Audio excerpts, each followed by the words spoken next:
श्रीमद् भागवत महापुराण की भाव यात्रा में आपका हार्दिक अभिनंदन है। भक्तों, आज के प्रसंग में प्रवेश करें इससे पहले यदि आपने हमारे चैनल को सब्सक्राइब नहीं किया है तो आज इसी क्षण इसे सब्सक्राइब कर दीजिए। और आप जानते ही हैं, हमने अपने चैनल का नाम रखा है आवर स्क्रिप्चर्स आवर सोल, अर्थात हमारे धर्म ग्रंथ हमारी आत्मा। तो आज हम 10वें स्कंद के 37वें अध्याय की चर्चा करेंगे। और भक्तों, आप जानते हैं इसमें केशी और व्योमासुर का उद्धार तथा नारद जी के द्वारा भगवान की स्तुति दी गई है। राजन कंस ने जिस केशी नामक दैत्य को भेजा था, इससे पूर्व उसने कई तरह के कई स्वरूप वाले राक्षस अपने अपने अलग अलग रूपों में आए और उन सब का भगवान ने उद्धार कर दिया। तो अब की बार जो है, केशी नाम का जो राक्षस है घोड़े के रूप में ब्रज में आया। उसकी चाल बड़ी ही भयानक थी। जब वो धरती पर चलता था तो उसकी जो टापें हैं, पैरों के चलने का एक तरह से जो प्रकार होता है, अपने पैर जहां भी रखता है उससे धरती खुद जाती थी। उसकी गर्दन के छितराए हुए बालों के झटके से आकाश के बादल और विमानों की भीड़ तितर बितर हो जाती थी। उसकी भयानक हिनहिनाहट से सबके सब भय से कांप रहे थे। उसकी बड़ी बड़ी आंखें थी, मुंह क्या था, मानो किसी वृक्ष का खोडर। उसे देखने से ही डर लगता था। बड़ी और मोटी गर्दन थी। शरीर इतना विशाल था कि मालूम होता था काली काली बादल की घटा है। उसकी नीयत में पाप ही भरा पड़ा था। वह श्री कृष्ण को मारकर अपने स्वामी कंस का हित साधन करना चाहता था। उसके चलने से भूकंप होने लगता था। भगवान श्री कृष्ण ने देखा कि उसके हिनहिनाहट से उनके आश्रित रहने वाला गोकुल भयभीत हो रहा है और उसकी पूंछ के बालों से बादल तितर बितर हो रहे हैं तथा वह लड़ने के लिए उन्हीं को ढूंढ भी रहा है। तब वे बढ़कर उसके सामने आ गए और उन्होंने सिंह के समान गरज कर उसे ललकारा। भगवान को सामने आया देख वह और भी चिढ़ गया तथा उनकी ओर इस प्रकार मुंह फैला करके दौड़ पड़ा मानो आकाश को पी जाएगा। राजन, सचमुच केशी का वेग बड़ा प्रचंड था। उस पर विजय पाना तो कठिन था ही, उसे पकड़ लेना भी आसान नहीं था। उसने भगवान के पास पहुंचकर दुलत्ती झाड़ी, परंतु भगवान ने उससे अपने आप को बचा लिया। भला वह इंद्रियातीत को कैसे मार पाता। उन्होंने अपने दोनों हाथों से उसके दोनों पिछले पैर पकड़ लिए और जैसे गरुड़ सांप को पकड़कर झटक देते हैं, उसी प्रकार क्रोध से उसे घुमाकर बड़े अपमान के साथ 400 हाथ की दूरी पर फेंक दिया और स्वयं अकड़कर खड़े हो गए। थोड़ी ही देर के पश्चात केशी फिर चकित हो गया और उठ खड़ा हुआ। उसके पश्चात वह क्रोध से तिलमिलाकर और मुंह फाड़कर बड़े वेग से भगवान की ओर झपटा। उसको दौड़ते देख भगवान मुस्कुराने लगे। उन्होंने अपना बायां हाथ उसके मुंह में इस प्रकार डाल दिया जैसे सर्प बिना किसी आशंका के अपने बिल में घुस जाता है। राजन, भगवान का अत्यंत कोमल कर कमल भी उस समय ऐसा हो गया मानो तपाया हुआ लोहा हो। उसका स्पर्श होते ही केशी के दांत टूट टूट करके गिर गए, और जैसे जलोदर रोग उपेक्षा कर देने पर बहुत बढ़ जाता है, वैसे ही श्री कृष्ण का भुजदंड उसके मुंह में बढ़ने लगा। अचिंत शक्ति भगवान श्री कृष्ण का हाथ उसके मुंह में इतना बढ़ गया कि उसकी सांस के भी आने जाने का मार्ग अवरुद्ध हो गया। अब तो दम घुटने के कारण वह पैर पीटने लगा, उसका शरीर पसीने से लथपथ हो गया, आंखों की पुतली उलट गई, वह मल त्याग करने लगा। थोड़ी ही देर में उसका शरीर निश्चेष्ट होकर पृथ्वी पर गिर पड़ा तथा उसके प्राण पखेरु उड़ गए। उसका निष्प्राण शरीर फूला हुआ होने के कारण गिरते ही पकी ककड़ी की तरह फट गया। महाबाहु भगवान श्री कृष्ण ने उसके शरीर से अपनी भुजा खींच ली। उन्हें इससे कुछ भी आश्चर्य गर्व नहीं हुआ, बिना प्रयत्न के ही शत्रु का नाश हो गया। देवताओं को अवश्य इससे बड़ा आश्चर्य हुआ। वे प्रसन्न होकर भगवान के ऊपर पुष्प बरसाने लगे। राजन, देवर्षि नारद जी भगवान के परम प्रेमी और समस्त जीवों के सच्चे हितैषी हैं। कंस के यहां से लौटकर वे अनायास ही अद्भुत कर्म करने वाले भगवान श्री कृष्ण के पास आए और एकांत में उनसे कहने लगे। नारद जी कहते हैं कि हे सच्चिदानंद स्वरूप श्री कृष्ण, आपका स्वरूप मन और वाणी का विषय नहीं है। आप योगेश्वर हैं, सारे जगत का नियंत्रण आप ही करते हैं। आप सबके हृदय में निवास करते हैं और सब के सब आपके हृदय में निवास करते हैं। आप भक्तों के एकमात्र वांछनीय यदुवंश शिरोमणि और हमारे स्वामी हैं। जैसे एक ही अग्नि सभी लकड़ियों में व्याप्त रहती है, वैसे ही आप समस्त प्राणियों के आत्मा हैं।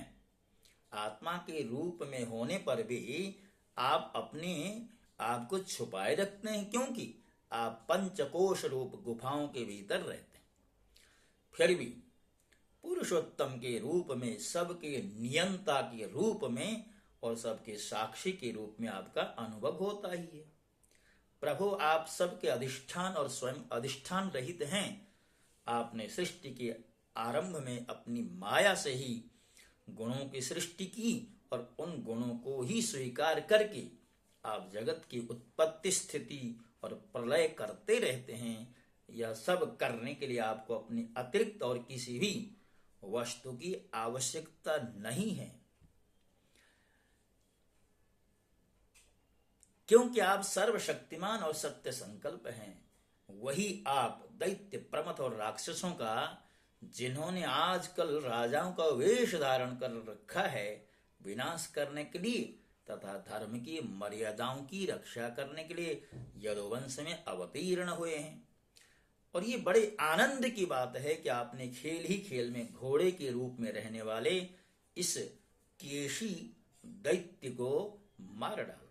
प्रभु, अब परसों मैं आपके हाथों चाणूर, मुष्टिक, दूसरे पहलवान, कुवलयापीड़ हाथी और स्वयं कंस को भी मरते देखूंगा। उसके पश्चात शंखासुर, कालियवन, मुर और नरकासुर का वध देखूंगा। आप स्वर्ग से कल्प वृक्ष उखाड़ लाएंगे और इंद्र की ची चपड़ करने पर उनको उसकी मजा चखाएंगे, दंड देंगे। आप अपनी कृपा, वीरता, सौंदर्य आदि का शुल्क देकर वीर कन्याओं से विवाह करेंगे और हे जगदीश्वर, आप द्वारका में रहते हुए नृग को पाप से छुड़ाएंगे। आप जाम्बवती के साथ स्यमंतक मणि को जामवान से ले आएंगे और अपने धाम से ब्राह्मण के मरे हुए पुत्रों को ला देंगे। इसके पश्चात आप पौंड्रक मिथ्या वासुदेव का वध करेंगे, काशीपुरी को जला देंगे, युधिष्ठिर के राजसूय यज्ञ में चेदिराज शिशुपाल को और वहां से लौटते समय उसके मौसेरे भाई दंतवक्त्र को भी नष्ट कर देंगे। हे प्रभु, द्वारका में निवास करते समय आप और भी बहुत से पराक्रम प्रकट करेंगे, जिन्हें पृथ्वी के बड़े बड़े ज्ञानी और प्रतिभाशील पुरुष आगे चलकर गाएंगे। इसके पश्चात आप पृथ्वी का भार उतारने के लिए काल रूप से अर्जुन के सारथी बनेंगे और अनेक अक्षौहिणी सेना का संहार करेंगे। यह सब मैं अपनी दृष्टि से देखूंगा। प्रभु, आप विशुद्ध विज्ञान घन हैं, आपके स्वरूप में और किसी का अस्तित्व है ही नहीं। आप नित्य निरंतर अपने परमानंद स्वरूप में स्थित रहते हैं, इसलिए सारे पदार्थ आपको नित्य प्राप्त ही हैं। आपका संकल्प अमोघ है। आपकी चिन्मयी शक्ति के सामने माया और माया से होने वाला यह त्रिगुणमय संसार चक्र जो है वो नित्य निवृत्त है, कभी हुआ ही नहीं। ऐसे आप अखंड एक रस सच्चिदानंद स्वरूप निरतिशय ऐश्वर्य संपन्न भगवान की मैं शरण ग्रहण करता हूं। आप सबके अंतर्यामी और नियंता हैं, अपने आप में स्थित परम स्वतंत्र हैं। जगत और उसके अशेष विशेषों, भाव अभाव रूप सारे भेद विभेदों की कल्पना केवल आपकी माया से ही हुई है। इस समय आपने अपने लीला प्रकट करने के लिए मनुष्य का सा श्री विग्रह प्रकट किया है, और आप यदु वृष्णि तथा सात्वत वंशियों के शिरोमणि बने हैं। प्रभु, मैं आपको नमस्कार करता हूं। सुखदेव जी कहते हैं, राजन, भगवान के परम प्रेमी भक्त देवर्षि नारद जी ने इस प्रकार भगवान की स्तुति की और प्रणाम किया। भगवान के दर्शनों के आह्लाद से नारद जी का रोम रोम खिल उठा। तदनंतर उनकी आज्ञा प्राप्त करके वे चले गए। इधर भगवान श्री कृष्ण केशी को लड़ाई में मारकर फिर अपने प्रेमी एवं प्रसन्न चित्त ग्वाल बालों के साथ पूर्ववत पशुपालन के काम में लग गए तथा ब्रजवासियों को परमानंद वितरण करने लगे। एक समय वे सब ग्वाल बाल पहाड़ की चोटियों पर गाय आदि पशुओं को चरा रहे थे तथा कुछ चोर और कुछ रक्षक बनकर छिपने छिपाने का, अर्थात जैसे कि बच्चे लोग करते हैं लुका छिपी का खेल खेलते हैं, ऐसा ही खेल भगवान भी अपने ग्वाल सखाओं के संग कर रहे थे। राजन, उन लोगों में से कुछ तो चोर और कुछ रक्षक तथा कुछ भेड़ बन गए थे। इस प्रकार वे निर्भय होकर खेल में रम गए। उसी समय ग्वाल का वेश धारण करके व्योमासुर नाम का राक्षस वहां आया। वह मायावियों के आचार्य मयासुर का पुत्र था और स्वयं भी बड़ा मायावी था। वह खेल में बहुधा चोर ही बनता और भेड़ बने हुए बहुत से बालकों को चुराकर छिपा आता। वह असुर बार बार उन्हें ले जाकर एक पहाड़ की गुफा में डाल देता और उसका दरवाजा एक बड़ी चट्टान से ढक देता। इस प्रकार ग्वाल बालों में केवल 4-5 बालक ही बचे। भक्त वत्सल भगवान उसकी यह करतूत जान गए। जिस समय वह ग्वाल बालों को लिए जा रहा था, उसी समय उन्होंने जैसे सिंह भेड़ियों को दबोचले उसी प्रकार उसे धर दबाया। व्योमासुर बड़ा बली था। उसने पहाड़ के समान अपना असली रूप प्रकट कर दिया और चाहा कि अपने को छुड़ा लूं, परंतु भगवान ने उसको इस प्रकार अपने शिकंजे में फांस लिया कि वह अपने को छुड़ा न सका। तब भगवान श्री कृष्ण ने अपने दोनों हाथों से जकड़कर उसे भूमि पर गिरा दिया और पशु की भांति गला घोंट कर मार डाला देवता लोग विमानों पर चढ़कर उनकी यह लीला देख रहे थे। अब भगवान श्री कृष्ण ने गुफा के द्वार पर लगे हुए चट्टानों के पिहान तोड़ डाले और ग्वाल बालों को संकटपूर्ण स्थान से निकाल लिया। बड़े बड़े देवता और ग्वाल बाल उनकी स्तुति करने लगे और भगवान श्री कृष्ण ब्रज में लौट आए। भक्तों, भगवान श्री कृष्ण की जो लोकोत्तर लीलाएं हैं, लोक कल्याणप्रद लीलाएं हैं, भगवान के दिव्य जो चरित्र हैं, उन सभी चरित्रों से भरा हुआ जो 10वां स्कंद है, इसमें हम जब देखते हैं तो हर अध्याय में कोई न कोई उनकी लीला प्रकट होती है। चाहे किसी राक्षस विशेष को सद्गति प्रदान करना हो, परिवार को, ब्रजवासियों को सुख प्रदान करना हो, हर क्षेत्र में भगवान की लीला प्रकट होती है। और भगवान के जो भक्त होते हैं उनके धन तो भगवान ही हैं। उनके लिए श्रवण योग्य तो भगवान के चरित्र हैं। भगवत भक्तों के लिए गाने योग्य तो भगवान के चरित्र हैं। भगवान के भक्तों के लिए यदि कुछ जपने योग्य है तो वह है भगवान का पावन नाम। और जैसा कि मैं आपसे बार बार निवेदन करता हूं, हमारा लक्ष्य मात्र श्रीमद् भागवत के भाव को आपके समक्ष प्रस्तुत करना ही है।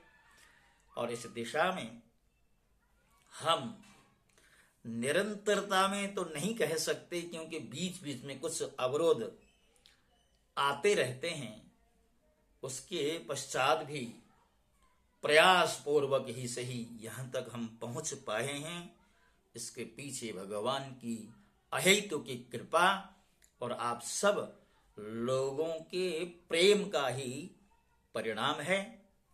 आपका सौहार्द, आपकी शुभकामनाएं हमें प्राप्त होती रहें और एक सहयोग जो आपसे मैं बार बार जिसकी अपेक्षा करता हूं, हमारा चैनल यदि आपने अभी तक सब्सक्राइब नहीं किया है, इसे अवश्य कर देंगे। इन्हीं प्रार्थनाओं के साथ साथ मैं आपसे विदा होता हूं। जय श्री कृष्ण। ओम नमो भगवते वासुदेवाय।